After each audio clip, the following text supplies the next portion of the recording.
Have you ever opened up a human design chart and had absolutely no clue how to start deciphering the different numbers and shapes and lines and all of the other information in there? Well, that is no longer going to be the case for you, because today I'm walking you step by step through a human design body graph so that you can easily read your chart and start having fun with human design. Hi, I'm Deborah Santangelo. Welcome to my channel where I teach human design and gene keys in a way that is easy to understand and enjoyable. So hit that subscribe button to make sure you don't miss out on any upcoming trainings and tips. Let's dive straight in. So the first step is to go to mybodygraph.com, then click free bodygraph and input your birth information. You can also use some other software, for example, Jovian Archive or Genetic Matrix, but I definitely recommend My Bodygraph when you're just starting out.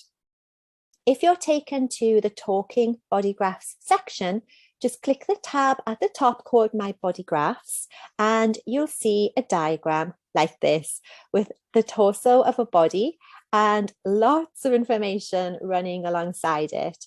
This is an example body graph that I created of somebody born in Bologna in Italy in 1986 because it's a city that I absolutely love. So I'm going to go over the information today that you can take from your own chart to get a good overview of your unique human design. And I'm going to create a more advanced video soon about the other information, for example, definition and incarnation cross. The first part of the chart that you can look at is your type. There are 5 types of people in human design. These are manifestor, manifesting generator, generator, projector, and reflector. This depends on which parts of your chart you have coloured in or defined, and it gives you lots of information about yourself and the people around you. So I'm a manifesting generator, and this was a huge eye-opener for me. I always felt like there was something wrong with me because I couldn't stay consistent on one project for very long at all. I would feel my energy start to pull away and move on to something new, and I found it so frustrating for so many years. Then I learned that manifesting generators are actually designed to focus on several different things at once. It's literally how our energy works. And honestly, just this one part of my chart took so much weight and guilt off my shoulders.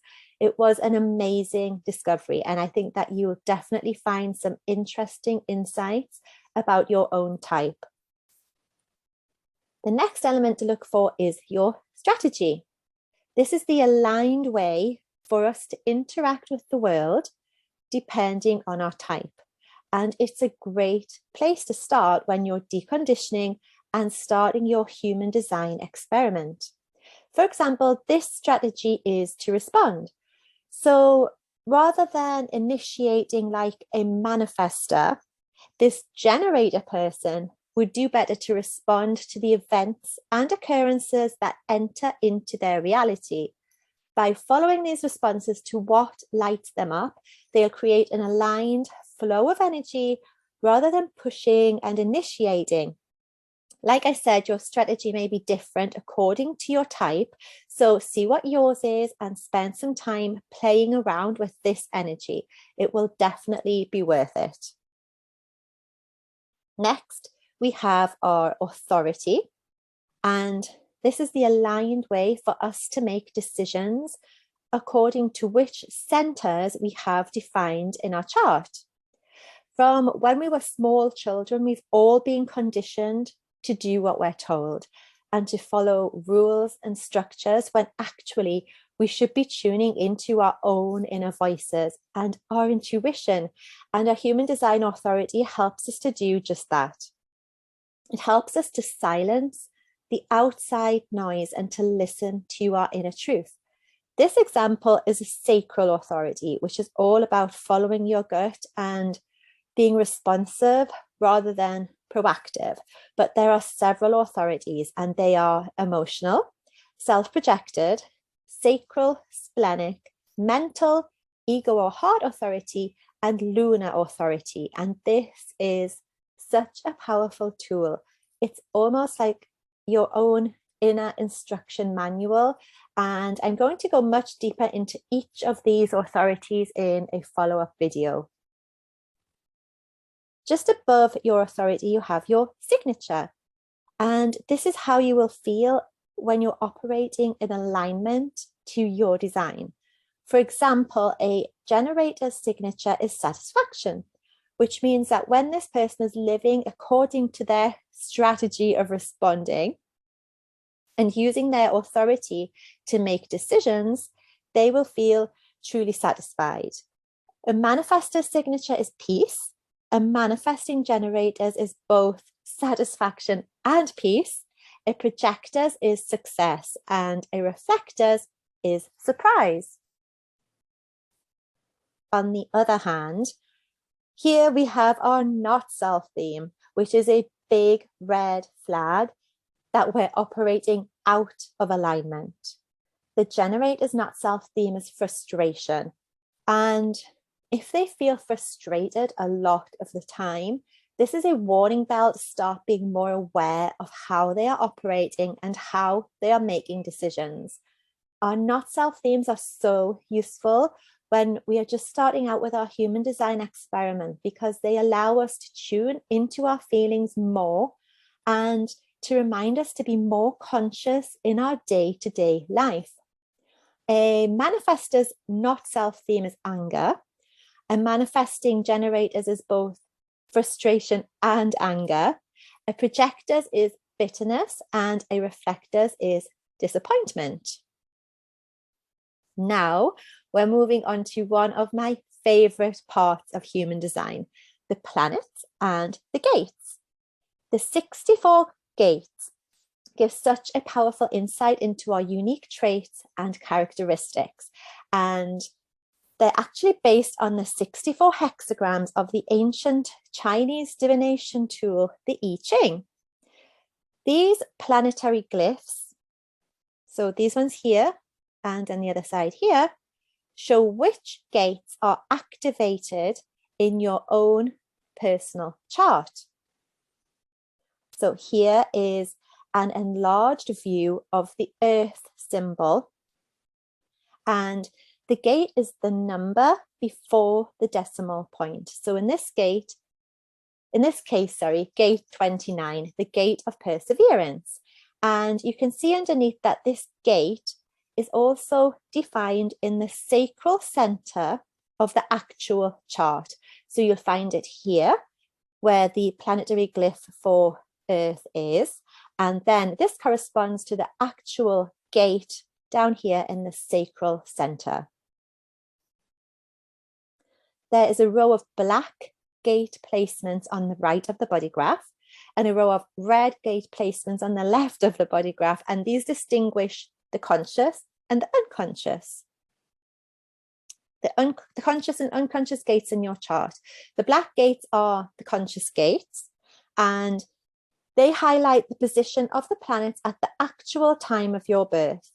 These are your personality gates, and often the qualities that you most recognize in yourself when you're doing this work.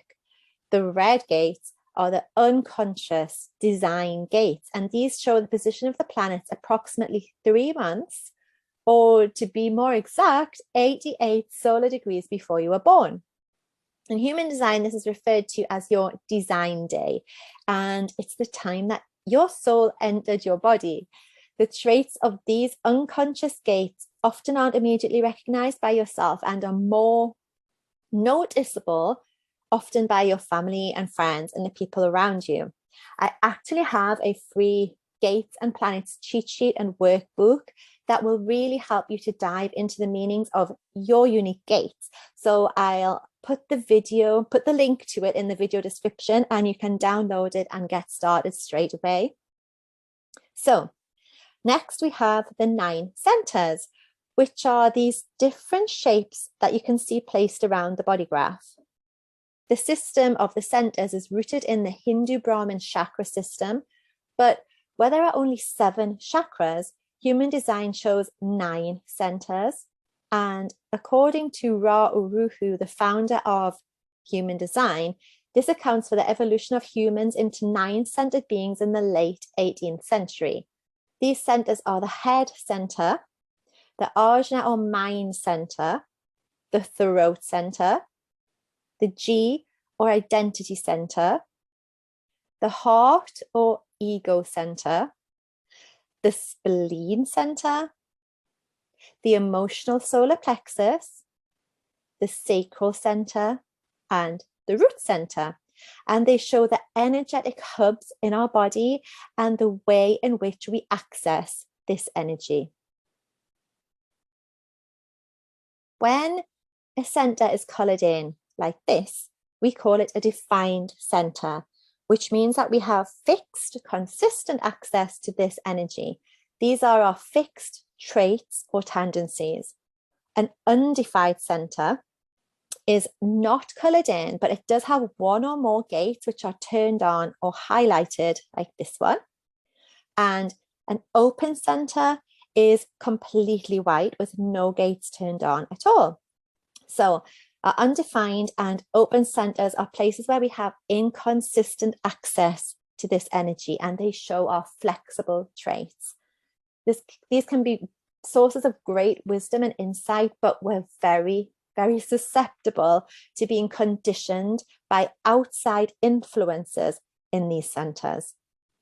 So the centers are all connected by channels, and they become defined when 2 connecting gates are both turned on and therefore connected by an active channel, like this one. Now, the 36 human design channels are based on the Kabbalah tree of life. They join up the 9 centers and allow our life force energy to flow between them. Like I said earlier, a channel is activated when a gate connected to it is defined. In order for a full channel to be active, the gates at both ends must be defined. So here we have an example of an active channel which has been activated by both gate 10 and gate 34 being defined. And this is the channel of exploration. An active channel takes qualities from each of the gates that it connects to, and it becomes an important presence of its own. The active channel in this image is red, which means that it is unconscious, but a channel can also be black, which means it's conscious. Like we talked about earlier with the gates, conscious elements of your chart are often parts of your personality that you are already aware of, whereas unconscious elements are often not so obvious and can even be ancestral traits that have been handed down from previous generations. A channel can also be both red and black, which means that it will normally have both conscious and unconscious traits and aspects to it. When only half of a channel is active, we call this a hanging gate, and we can go through life constantly seeking to complete the full channel. In fact, when you meet somebody with the opposite hanging gate, you will naturally be drawn to them and sparks can fly. I absolutely love talking about attraction and relationships in human design. So let me know if you'd like me to do a more in-depth video just about how our charts connect with each other. So I really hope that this video has helped you to make more sense out of your unique human design chart and has given you a starting point for diving down the rabbit hole of this fascinating subject. Most of all, I want to say that it's so important to have fun with this. It's called a human design experiment for a reason, and you're meant to play around with it and see which parts resonate with you the most, and to just give you a helping hand in becoming more aligned and empowered in your day-to-day interactions and in your life as a whole. I can't wait to see what insights come up for you. So be sure to leave a comment below with your biggest takeaway, and also subscribe to my channel if you want to be notified about my upcoming videos. Tap on the link for your free Gates and Planets cheat sheet and workbook.